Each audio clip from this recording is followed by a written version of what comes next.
Hello, everybody, and welcome to the Tuesday edition of Video Clips. Couple of announcements. First of all, this Thursday, March 3rd, 9 p.m. Eastern Time will be our next call for health professionals who are trying to figure out what they want to do with themselves in today's changing environment.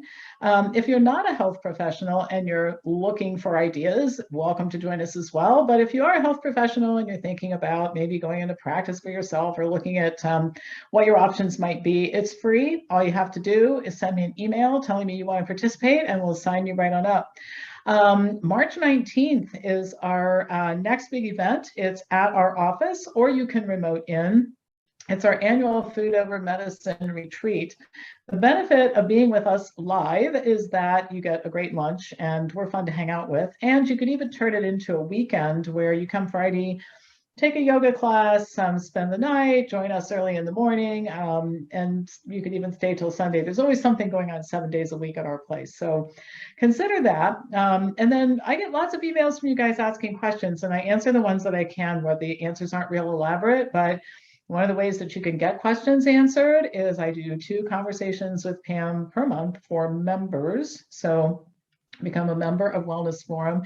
And another thing that we do is these book reviews. And so the book that we're going to talk about in March is Chatter, The Voice in Our Head, Why It Matters and How to Harness It by Ethan Kross. And so we talk about such a wide variety of topics, and we call it advanced study, where every month we pick a book that we think you ought to read. We know you're probably not going to do it. So we prepare these detailed slide sets and lead a discussion. And sometimes we inspire people to want to read the book, but a lot of times people are just happy to know what's in the book and get the highlights from it. So today I want to talk about something I think is pretty interesting, green tea. And the reason it's interesting right now is that it's still cold and flu season and people are asking, what do I do to protect myself? What should I take? What supplements? And of course, I'm all about the whole food and that sort of thing. And even when it comes to whole food, there aren't any magical foods, but there are some pretty special properties for green tea. So I'm going to talk to you about them, but I'm going to start with a primer about green tea. First of all, it's the second most commonly consumed beverage around the world after water. It's the main beverage in countries like China and Japan. All tea comes from the same plant, which is grown mainly in China and Southeast Asia. And there are lots of types of tea, and the type is based on the levels of oxidation and processing. And to understand this a little bit better, I'll point out the difference between actual tea, which is what we're talking about now, versus the herbal teas.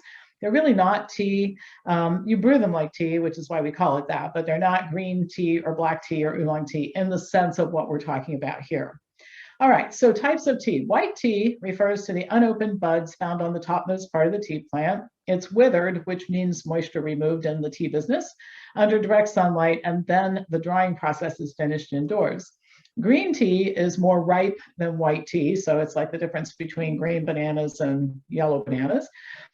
It's harvested after the buds are open. It's dried and should, if it's high quality, maintain its green color. So you should take a look at the tea. Oolong tea, the fresh leaves stand for about an hour before they're heat treated, and it's characterized as an intermediate stage of oxidation, which I'll explain a little bit more about in a second here, between green and black tea. And then black tea, highly processed, highly oxidized. The darker the color of the tea, the more oxidized it is. And oxidation does 2 things. It degrades nutrient content, and it also increases the bioavailability of the caffeine in the tea. All tea contains caffeine unless it is decaffeinated. And the question is, how much is bioavailable?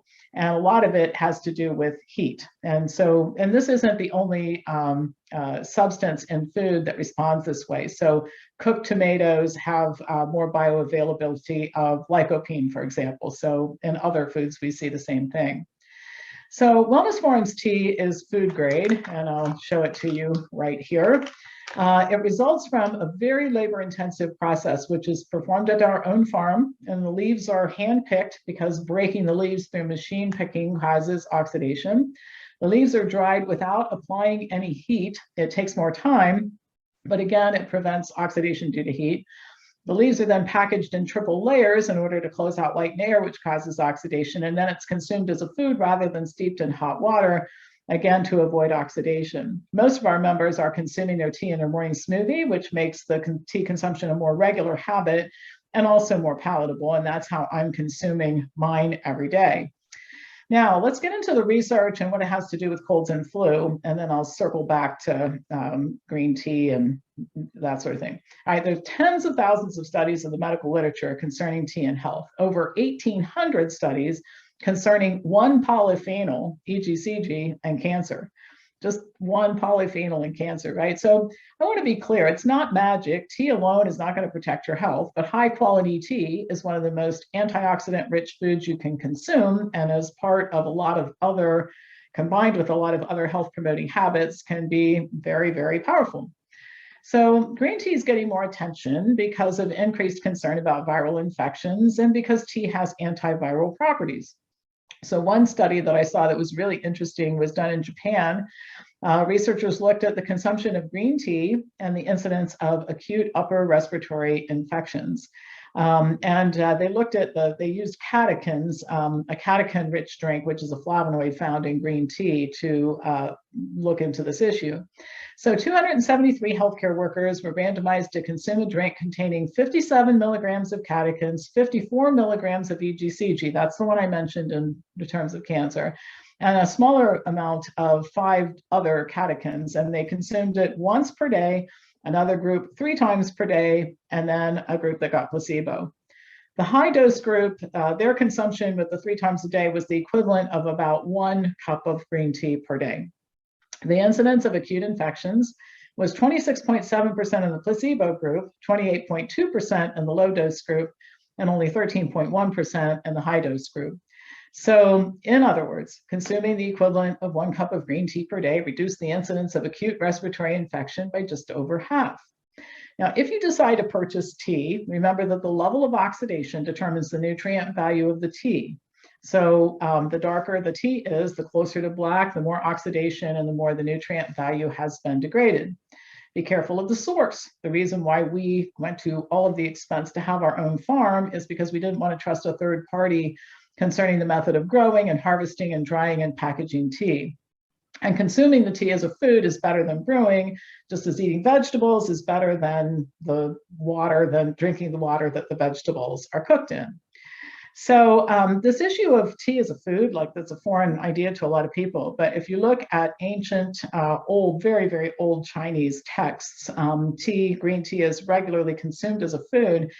And if you visit, for example, Chinatown in New York, you'll see that many of the menus include green tea added to foods or foods that are designed around the consumption of green tea. So this is ours. And you can see it's very tightly wrapped.